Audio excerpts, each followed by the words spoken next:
我相信很多人在拍另外一半的时候，可能常常被打，常常被骂。被打这一招就是我杀招，就太好用了吧！我几乎每一趟旅行我都带着它。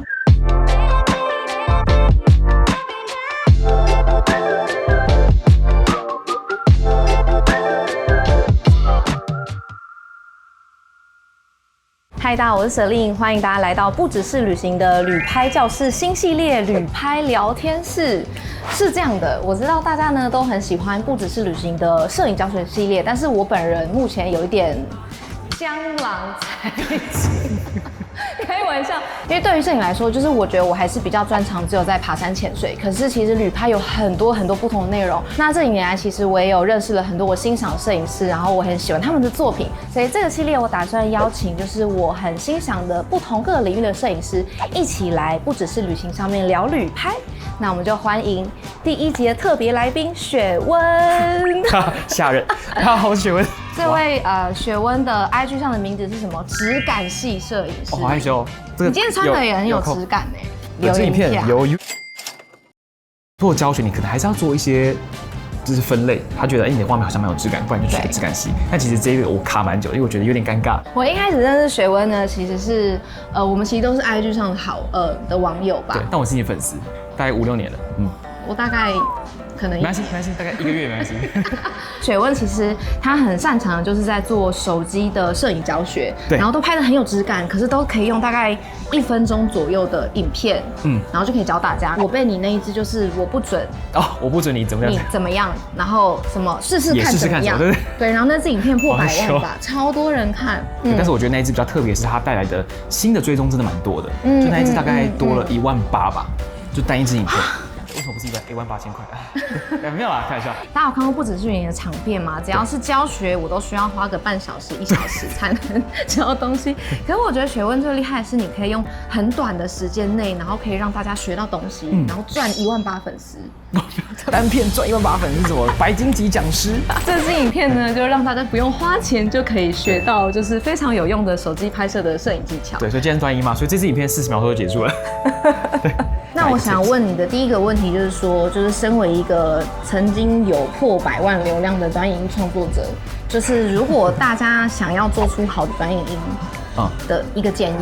一支影片只要做好一件事情就好，对，你不要想说把一支影片我要教很多东西，你可以把很多东西分成不同支影片去教，然后再做一支是 NG 版本，就是这3个画面里面所有的 NG 版本。就比方说像我们刚刚在拍会有很多次的重讲话，我就把它变成一个比较娱乐性的，好像从大家追踪的一个不管是 KOL 或者是网红，变成一个凡人，那个距离感就会拉近，他才不会觉得说原来这件事我一定要准备好了我才可以做，而是拍的过程中我们会有很多次重拍，但没有关系，因为任何人都是这样。那你的短影音会写脚本吗？我短影现在一定会写脚本，那我脚本就是会有勾选的，就是画面我拍完我就是打勾，哇，还有那个 checklist 就 Notion 的功能，对，这样弄出来的话，我拍摄第一个我不会漏画面都一定会有，第二个是拍摄时间会比较快，就是效率啦。对，可能原本要拍3个小时的东西，我可能1个小时左右就可以拍得完。虽然说我跟雪温都有在多点教学，但我的教学场地大多是在户外，但是雪温的擅长其实是像在这种漂亮的咖啡厅，有冷气的地方，对，而且拍摄的工具呢，几乎都是用手机。我相信这也是很多大部分的粉丝想要学的，就是怎么样用一只手机就拍出很有质感的照片跟影片，而且在这种漂亮的咖啡厅内。对，那我不会的就请别人来教喽。所以这个系列基本上是一个访谈加教学的系列。好，我们就马上开始。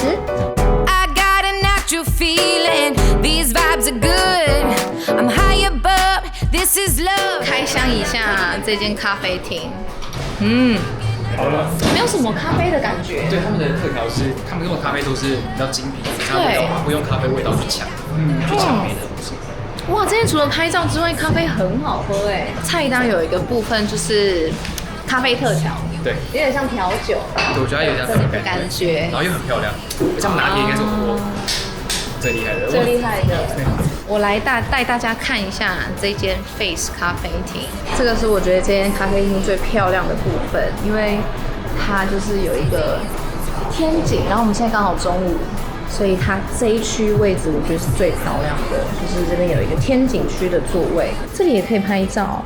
有拿一本书，然后躺在那边。你会发现，每区的风格都不太一样。就是你每次还可以坐不同的位置。对，而且对啊，像这个就比较木质的区域，然后这边有画，然后我们刚刚的开头是在这里拍的。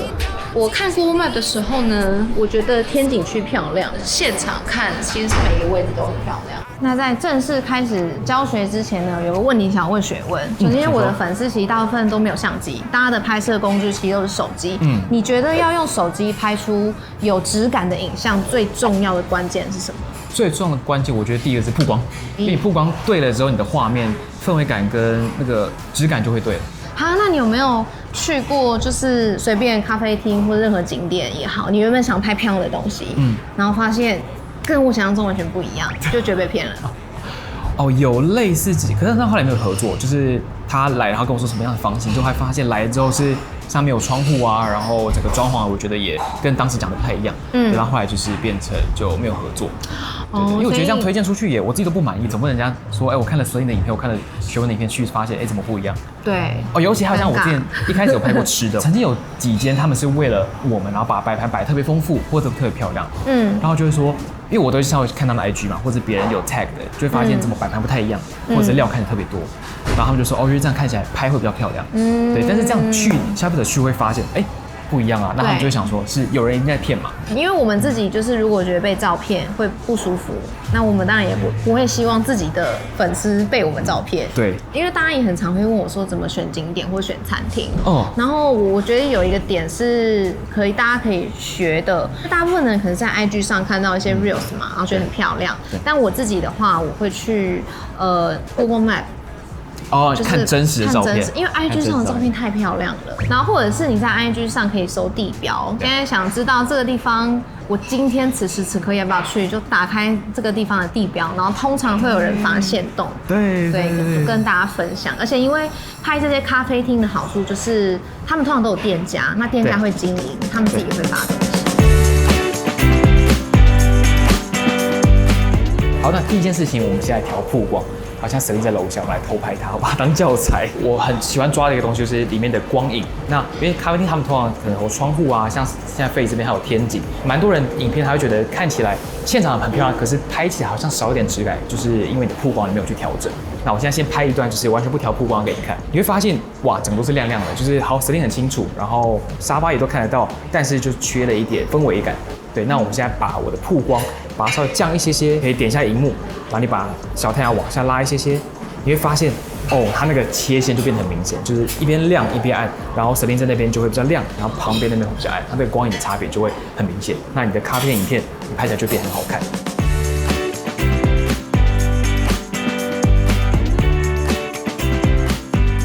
因为我在拍咖啡店美食的时候，我发现比较多的人还是用1倍镜，就是主镜头去拍摄。那它的缺点就是你拍的时候，你有时候会觉得它有点变形，对不对？就是盘子歪歪的，或者是食物看起来特别大，然后背景后面特别远。用2倍镜去拍它有3个好处，第一个是食物不会变形，然后第二个视野比较窄，所以画面中的杂物会变比较少，画面就变比较干净。控制视线，我觉得是做。不管是 vlog 或做短影音、长影一个很重要的一个观念，对，你要让观众很明确知道说你想要表达的是什么部分的画面。分享一个小秘密给你们，就是你们都会说，可能用手机拍照片、拍食物，它都不会有什么背景虚化。如果想要有景深的话，你可以试试看有2倍，然后你就人推后面一点点，然后让食物跟背景有点距离，它就会有景深。拍吃的、拍产品、拍起来都是一样。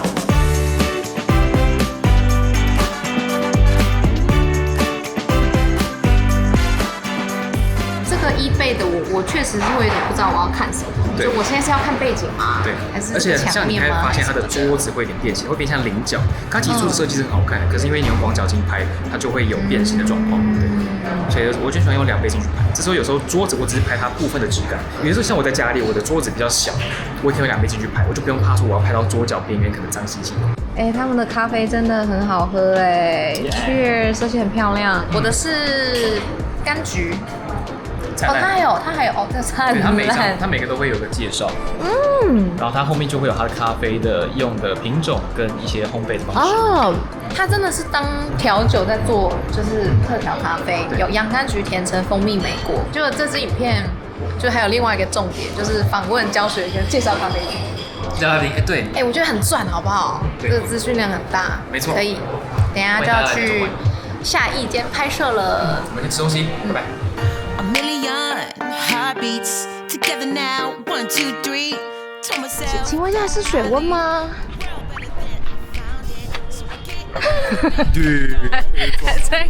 还在装。摄影师是你的第一份工作吗？趣味のますよね。什么啦？听不懂啦。那你之前是做什么的？社群行销。哦，社群行销。做小编啊，好像没有到很厉害。对，那直到后来开始做自己的内容的时候，我觉得很好玩。所以应该说，你觉得帮别人做行销不好玩，可是帮自己做行销好像有点有趣，跟这味道不好玩。但是因为你帮别人做行销，东西是累积在别人那边的。对。那你帮自己做的话，你接触的内容是累积在自己身上的。对，对不起。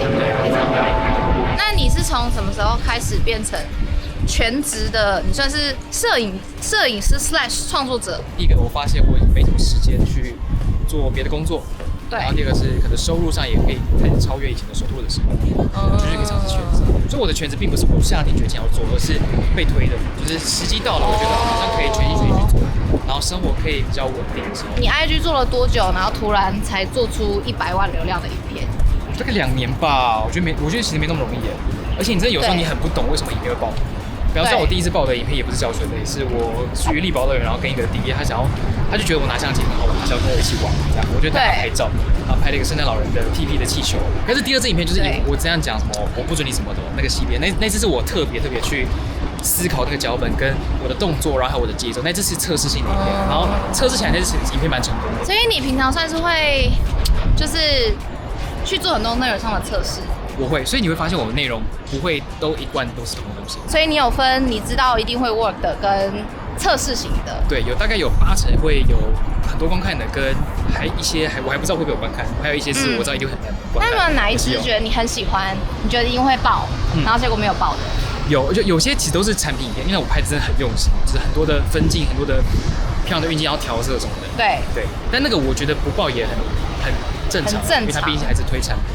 它并不是瞬间觉得很好笑或者是很有梗的内容。好了，我们现在来到下一间也是你的爱店，对 ，Sundays， 看起来非常的大对，这次在台中这个拍摄呢，有够轻松。因为连点都不是我找的，我说雪温你也会拍咖啡厅哦，那点给你推荐好吗？他们好友善，我大概跟他们讲说我们想来拍，然后他们都蛮支持我们。对，然后这边就是它的室内的吧台区，丹丹汉堡，今天的司机加上摄影师。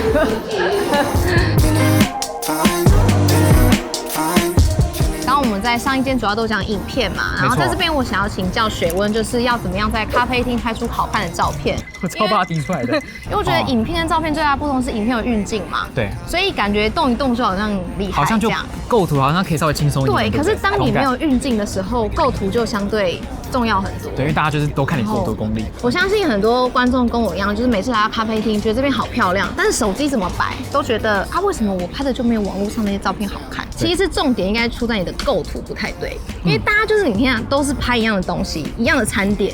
对，可是别人的就比较好看。我之前喜欢用的 APP 是一个叫做 O-Roll 的，因为现在就是大家最常用 Dashcam 嘛 ，Dashcam 也可以，绝对可以。那我之前喜欢 O-Roll， 是没有我都用 IG 内建IG， 可是它拍照起来就是画质很差啦，因为它只有720P。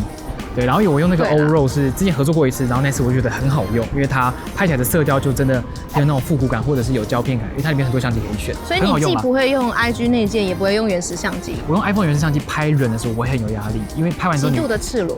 对，你在3-4秒之后，你会发现它锐化过一次，然后可能脸上的雀斑就变得明显，或者是亮的地方更亮，有时候比肉眼看起来还要更差。就是明明人长得很好看，可是你拍起来会觉得有点对不起人家，对吧？可是用 O-Roll 拍起来之后，就觉得都很顺，怎么拍都很好看。先跟大家分享一个重点，通常呢，我们都是把餐点拿到一个光下拍照，拍完之后呢，再去印一下吃饭。常这种好拍的位置呢，就是很热，但是要有光，你的食物才会好看，没错吧？没错，讲的对吧？没错，对，所以我们刚刚就是在那边看哪一桌拍起来最漂亮。对，我们现在甜点上来了嘛，然后我们第一个构图是下1/3的呼吸法构图。我们现在就用那个免费的 Classic M 这个相机，就是 O-Roll 里面的免费版的。呼吸是谁呼吸？观众呼吸，画面呼吸。对，就是说呼吸是什么意思？对。然后我现在把它放大到2倍，然后我会让我的食物在偏稍微下面一点地方下1/3的格线，那你上面就可以加字，你可以打可能咖啡厅名字 Sundays， 或者是打说这边画线都可以画线，说抹茶拿铁，然后这边是布丁，这样就会比较多的空间去做文字标题。然后再来是这个构图看起来你会觉得比较没那么拥挤，而且食物重心在下面，画面感会比较轻盈。哇，很漂亮，而且你刚好就是这对，个而且它这边还有格线，刚好可以在你看到哦，很好很好。我们有时候去追光源，就是它有时候会有一些阴影的，我们可以去尝试去抓它看看。对，所以呼吸的意思就是说要留一点空隙，好看，没错，这招很实用。咖啡厅的摆拍摄影师呢，就是一直不停的在把食物摆到漂亮的光源下。其实我觉得这个是最重要的技能之一。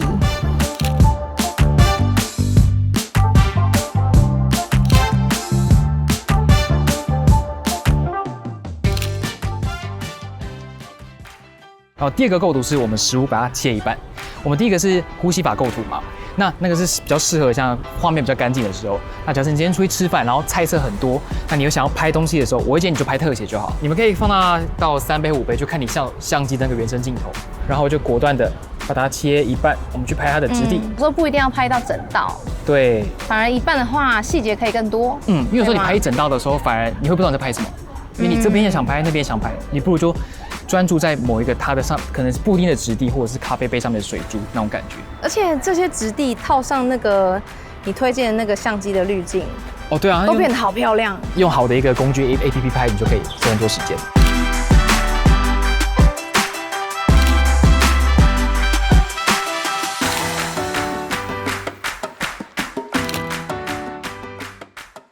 来到第3招，我来教你们怎么拍人像。我相信很多人在拍另外一半的时候，可能常常被打，常常被骂。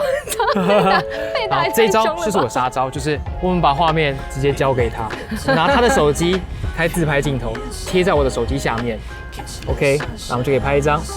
3，不行不行。哦，好，对不起，我要这样子一点。好。然后我要布丁。你要布丁？布丁。好，那我自己摆一下。哎，你真的拍得很不好哎。开始演。哇，3、2、1，这样他就没什么怨言，因为他自己调的，他要自己为自己照片负责。这张其实是他原本没有写在脚本里面，然后我去翻他的 reels 看有什么有趣的，我说这个要学，这个超重要。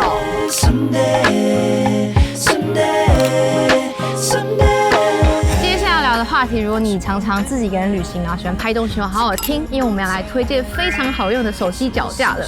前面好像都没有讲到，就是我们第一次有到对话，其实是就是雪温送了我他自己做的脚架，太好用了吧！自从收到它之后呢，我几乎每一趟旅行我都带着它，因为它真的非常非常的方便。然后我自己很常在线动分享，然后就有粉丝在问说什么时候可以就是办团购。设计这款脚架的人来解释一下你的脚架厉害在哪？它收起来这么小。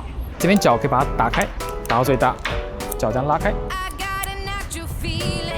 会 ，OK， 把它倒过来，拉长，就可以放在地上，蛮高的，大概到胸口。我测过它的镜头到地板差不多130公分啦。我会选这个高度，其实因为我觉得这样拍人起来，它的身材比例会比较好看。对，因为如果再高的话，你会觉得小短腿，对吧？对，手机就可以吸上去，对，这样可以用。然后它这边还可以直接，对，这边有个比较小云台，可以直接这样做大幅度的转动。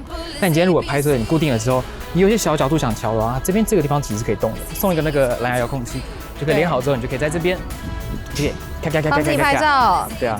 但我个人就是我觉得它除了脚架功能很棒之外，就是我最喜欢的是它其实有各种不同的功能，对吧？我当时设计，我想要让它手机、相机、运动相机、麦克风什么都可以共用，这样带走出去就可以都共用。比较小的相机，其实你只要有1/4孔都可以锁在上面。然后这一根拆下来之后，但它同时就是360的自拍杆，也可以当小单眼的小脚架。哦，这个方法我没有用过，没用过。所以就是说你可以拍一个人的高度，你也可以拍这种低的角度。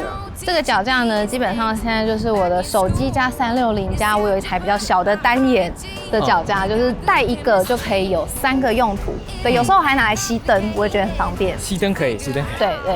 就缺一个小灯符的时候就用它。对，分享给大家。然后现在的话，就是在我的团购期间，理论上是1个礼拜，然后是60块的优惠，然后免运，大家去买，很热。